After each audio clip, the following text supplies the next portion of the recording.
বিয়ে বাড়ি গেলেই বলবে খেয়ে যাবে, কিন্তু বলি ওদের কি মনে হয় না খেয়ে আমি ঘর চলে যাবো? আমি ওই জন্যই গেছি। সত্যি কথা বলতে আমি কিন্তু অত টেনশন নিই না, কিন্তু আর টেনশন নিতে আমি একদম পছন্দও করি না। টেনশনের যে আমাকে এত পছন্দ আমাকে সবসময় কোলে করে নিয়ে ঘুরে বেড়ায়। এই তুই নিজেরে খুব শিক্ষিত মনে করিস তাই না? তা মনে করার কি আছে, আমি যথেষ্ট শিক্ষিত।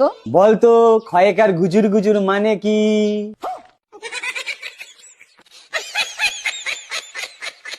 এই মিষ্টি, মন খারাপ করে বসে আছো কেন? যে শখের মানুষটাকে ত্যাগ করে তোমাকে বিয়ে করেছিলাম না, সে আজকে চাকরি পেয়েছে। কিসের চাকরি পেয়েছে সোনা?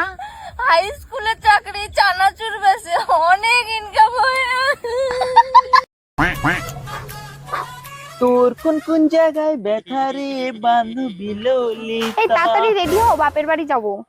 ইস, কালকেই না তুমি বাপের বাড়িতে আসলে, আবার বাপের বাড়ি। তাহলে তুমি যাও, আমি পারবো না যেতে। আমি একা যাচ্ছি না, তুমিও আমার সাথে যাচ্ছ। মা তোমারে নিমন্ত্রণ করছে, একটা মাত্র জামাই।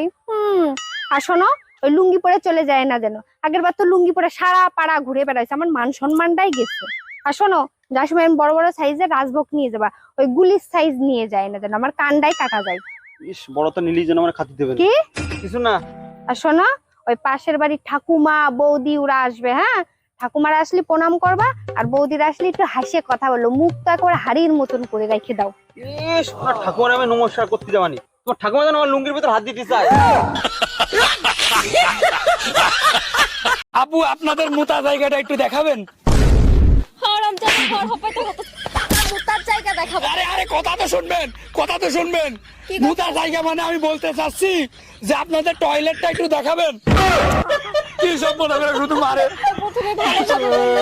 ভাগ্যিস শ্বশুরবাড়ি নামক বিদ্যালয়টা ছিল, তা না হলে আমরা মেয়েরা তো জানতেই পারতাম না যে আমাদের এত দোষ আছে। আর শ্বশুরবাড়ি হচ্ছে স্কুলের মতন, যেখানে শিক্ষকের কোনো অভাব নেই আর শিক্ষারও কোনো শেষ নেই। কি করতেছিস রে?